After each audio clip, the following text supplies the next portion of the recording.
As a little girl, I remember my mom being my best friend. I remember staying up late and watching Star Search and her letting me have a bowl of mint chocolate chip ice cream on the couch. And I remember following her around and wanting to be just like her, cleaning the house, helping her where I could, just spending time with her, laughing with her. My dad wasn't really a very safe place for us as a family. He was sort of emotionally up and down, sometimes emotionally removed, not always present. And so I really relied on my mom to be my safe place.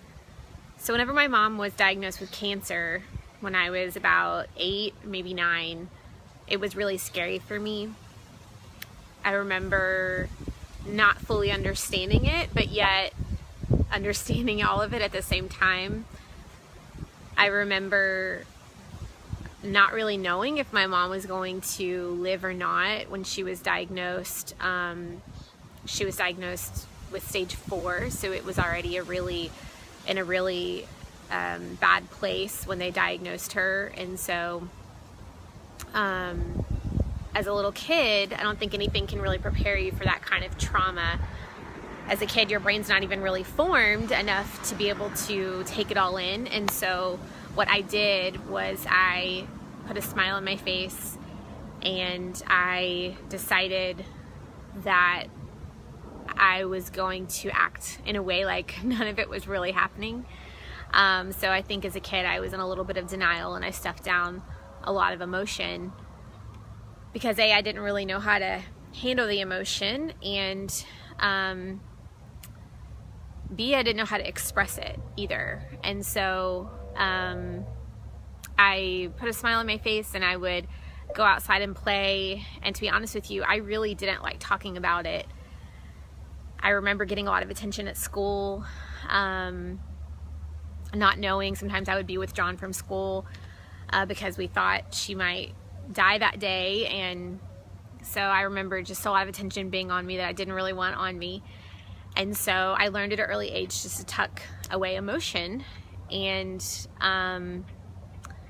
to really just pull up my bootstraps and be strong. And so when my mom ended up passing away at 11, I was pretty devastated and I really lost my safe place. And so I continued to go on the best I could, and I was living with my dad until my dad ultimately had an emotional breakdown and really couldn't finish raising me. So I went to live with my older sister and her husband. I remember feeling like and really knowing that the life that I was living wasn't normal, wasn't like the other kids at school. And so I remember making a conscious decision that I just was going to do the best I could until I graduated high school, really just not to be a burden on anyone. So I knew that if I were to express, any of the emotion or the fear that I had had growing up, it would have made life harder, maybe, or at least that's what I thought, for my older siblings. And so I just didn't. I didn't express emotion. And so I kept going through the motions of life. And I remember having a few episodes. I remember getting hives when I was a senior in high school for really just no other reason than just feeling fear of going to college, one more change in my life, and honestly just continuing to carry around that pain. So I went through college, graduated, went through my 20s, and really lived life, as much as I could, or as best as I could. And I really used distraction as a way to still kind of step down that emotion or any emotion. And so when I was about 29, I would say it all caught up to me. And I was driving down one of the main freeways here in Houston, and I immediately felt pain and tightness in my chest. I couldn't breathe. I just started crying for no reason, and I had to exit the freeway, pull over, and a friend of mine ended up coming to get me and took me to the hospital. The doctor told me that I was having a panic attack, and I looked at him and pretty much thought he was crazy. I was convinced that there was more to it, and that, to be honest with you, I felt like I was dying. So that was about 4 years ago, and really began an episode or a season of my life of struggling with anxiety on and off. Some days are good, some days are great, some days are just plain overwhelming. And I oftentimes wonder if I really can get through it or overcome it.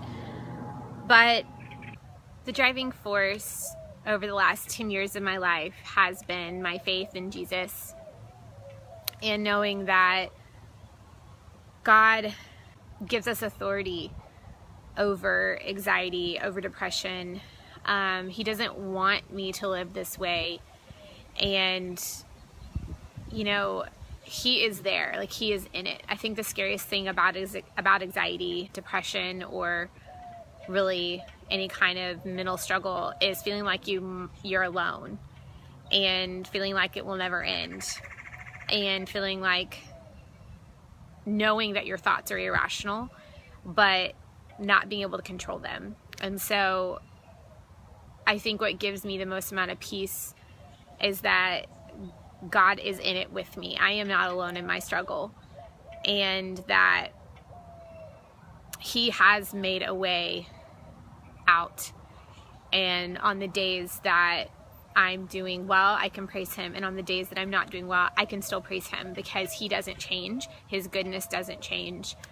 And it gives me hope, that knowing that I will overcome this. And so I have been doing different things over the last few years, counseling, taking medicine on and off, and really built a community around me that believes in me and are just really positive, Jesus-loving people that are great encouragers. So I know that the road seems like it's been forever, but I also know that our life here on earth is short.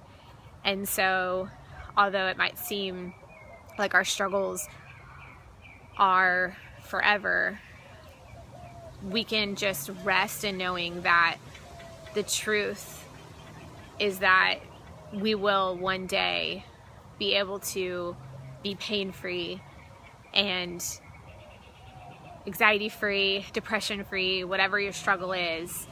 One day we won't have those same struggles with Jesus. So anyway, yeah, that's my story, and I really believe that there is so much hope and so much greatness to come.